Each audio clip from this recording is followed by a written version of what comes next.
artist. My name is Vida Evenson. I'm kind of new on this YouTube channel, and I am here to talk about going carnivore, using the carnivore diet, which is basically a keto diet. If you've got herpes of any kind, if you've got autoimmune issues of any kind, and if you just basically have issues of any kind, I want to talk to you about going carnivore. So, I have a small following. It's growing. Thank you all so much for being here and for listening to my ramblings on about the carnivore diet and the things that have happened to me and how it has helped me in many different ways. And I don't know. I just came on because, first of all, I suffer from 4 different types of herpes, and I used to get them really, really bad about 8 times a year, not like once every 8 months, 8 times a year, pretty serious outbreaks, like the kind that kept me indoors, out of life, out of society, just kind of that, you just stay inside, don't bother trying anything, can't even work. There's nothing you can do. Just sit there in your dark room and suffer.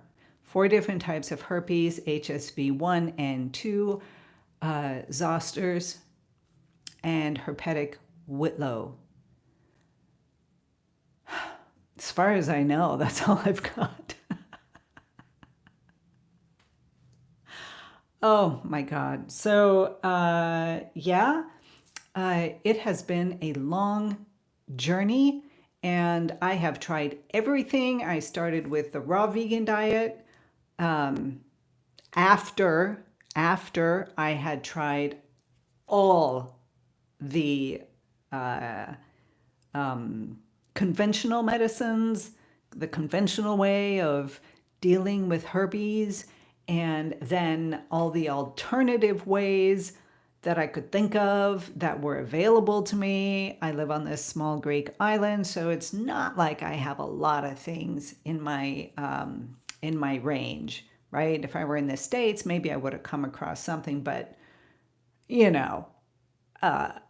you do what you can do depending on where you are and the situation, the opportunities around you. But even going into the city, which is the second largest city in Greece, still there was no help. I don't know how many doctors I went to find a solution. Everybody just said, hey girl, that's it. You got herpes. There's not a whole lot you can do. Just, okay, when you get an outbreak, do this, do that, put on these various, creams, which never really did anything.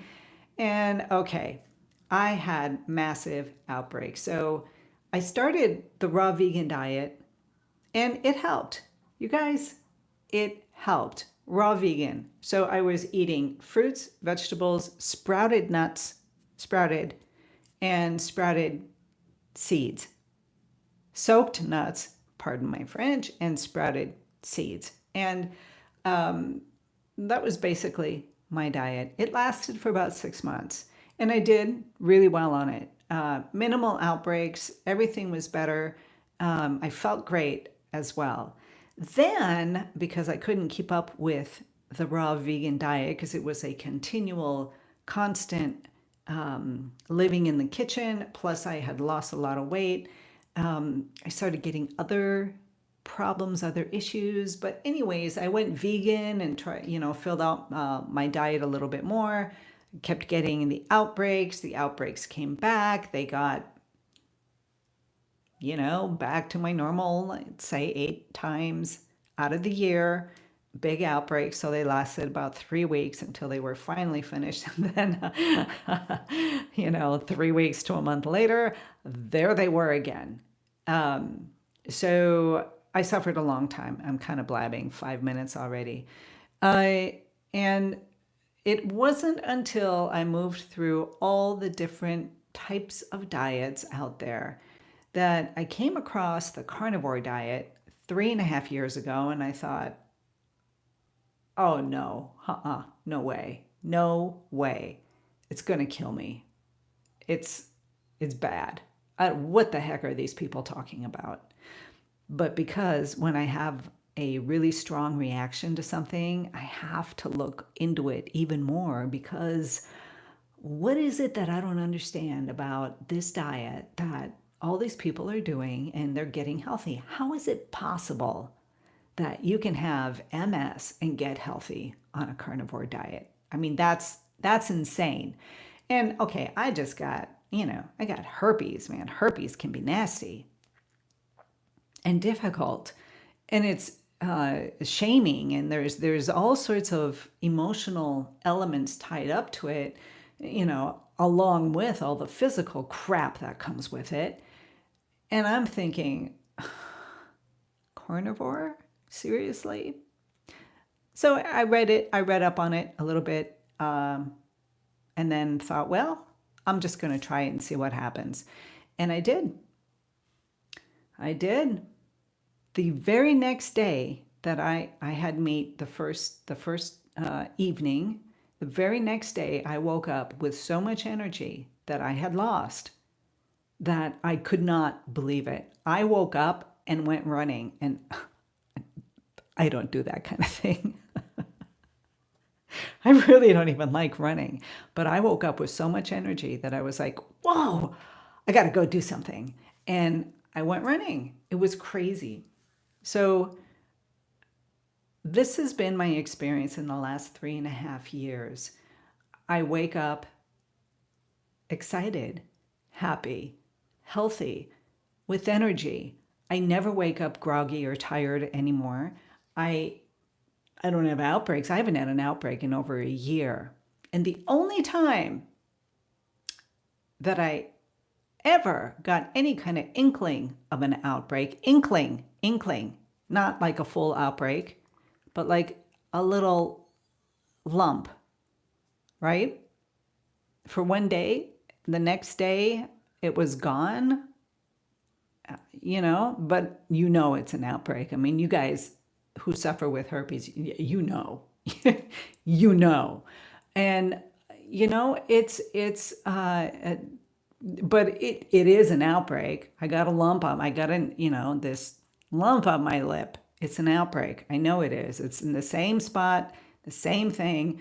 Although I don't have itchiness. I haven't itched before an outbreak in ages. Before I started carnivore, even when I was breaking out, I would just break out and I would have no forewarning of it anymore. I don't know why. I'm imagining that the nerve endings are just so shot from all the outbreaks that I was getting. So I haven't had an outbreak in over a year, and I'm the 8 times a year type outbreak person. That is insane. So I want to just kind of talk about, I got a question, and this woman was asking me about the lion diet, because she said that she had been carnivore for about 6 months and very minimal outbreaks. So she's working on it and it's working for her. And then she decided to move into the lion diet and got rid of everything else on your classic carnivore diet. And she had an outbreak. And she was asking why. I mean, why? Why would this happen? And she suspects that probably, and I agree with this, probably it was an oxalate dumping kind of thing, because even though you're on a carnivore diet, maybe you're eating dairy, you're eating cheese, you're eating egg whites, you're eating, be having a coffee like I do, love my coffee. there are some things that, when you quit all that and you just do beef, salt, water, and nothing else, your body's going to get rid of everything else that is still kind of in there. Okay? Doesn't that make sense?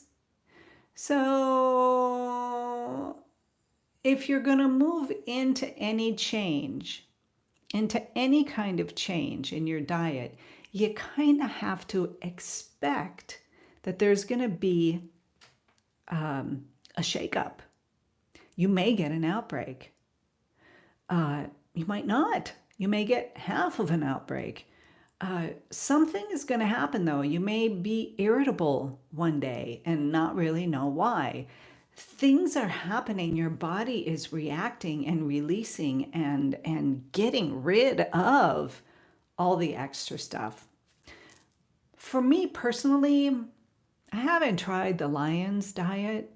I don't know that I need to. If I begin to have problems, that's exactly what I'll do. I'll keep getting rid of the extras, the things that I don't need, like the heavy cream in my coffee. I don't need it. I like it. I don't need it. Just getting rid of that.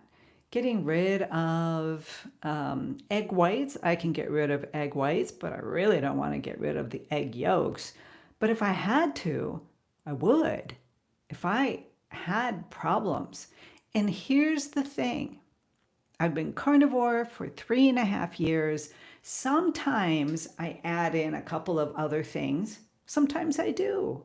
Sometimes it's, like in the summertime, watermelon. I've said this before. We have the best dang watermelon on the planet right here in this area of Greece. Never had any kind of watermelon better. And I eat watermelon. Watermelon is, if you go with the Pulse-Saladino animal-based diet, is one of the acceptable low glycemic fruits because really it is low glycemic. It's mostly water. So you can eat watermelon as long as you don't have a problem. If I start getting health problems and getting, oh my goodness, an outbreak, the watermelon is out the door. It's gone. I'm not going to spend any time on it anymore. I want my health. And here's the thing. When you work on your health, you go carnivore, you push everything else out. You live it. You have to live it for a while, a long while. For me, it took 6 months for my outbreaks to really, really, really settle down and basically stop. 6 months. And then every time that I would go off the carnivore diet and I would add more fruit in, that's all I ever did was just add a little bit of fruit in, some apples and maybe half a banana in the fall, right? I would do that and then I would kind of get a flare up. I can do it now and I really don't get a flare up because I have reset my boundaries. I have reset my body. I have gotten rid of my autoimmune issue, Hashimoto's markers, sky high through the roof, which was probably why I had such intense outbreaks. Not one single doctor mentioned that or suggested that maybe I should go get myself checked in this area and see what's going on. What can I say? I suffered years without probably needing to. But so my Hashimoto's markers were at 2,500 and something, and they should have been at 60. Now they brought it down to 30, but I don't pay attention to those kinds of things. My numbers in the last blood test that I got were at 64 again, and I did nothing but go carnivore. So it took some time, about 6 months, and during those 6 months, I was still getting outbreaks, and then they just disappeared. So I'm imagining, because I wasn't getting blood tests during that first year, that my anti-TPO markers just went, came down to normal, so that my body could handle it. And I had no need for antivirals and creams, and no need to lock myself in the room and just be, for 3 weeks, this pussy, gross thing. It just disappeared, you guys. It just disappeared. So if you want to try the carnivore diet, I'm here for you. Come in, send me a message, leave a comment, and I'm here to support you. I'm not a doctor. I don't have proof of anything, just my life. I can be your best friend through this process. If you're tired of outbreaks, if you're ashamed because of your outbreaks, if you don't know how to go about it because you get these outbreaks and who the heck are you going to talk to, I'm your gal, okay? I'm here for you. I can help you through this. If you want to try the carnivore diet, talk to me. I know all about it, been there, done that, had my difficulties, fell off the wagon, came back on the wagon, saw the differences, all of it. So you guys, I just wanted to come out and just put up a video and just talk to you a little bit. Just let you know that I'm here. I have a pretty active TikTok channel with the same name, Vida Goes Carnivore, so you can hook up with me there. Also on Instagram. And just want to grow this channel. I have, in fact, a Facebook group called Got Herpes, Eat Meat. And you can come in there. It's a private group. It is not open to the public. And we've got a few people in there. The group is growing. And, it's kind of a nice place. It's nice when you can have a group of people that you're all going carnivore or at least ketovore. And we all got herpes. We can talk openly, no shame, and, support each other through this process. Okay? So that's it, you guys. I'm going to sign off. Take care. Have a beautiful day.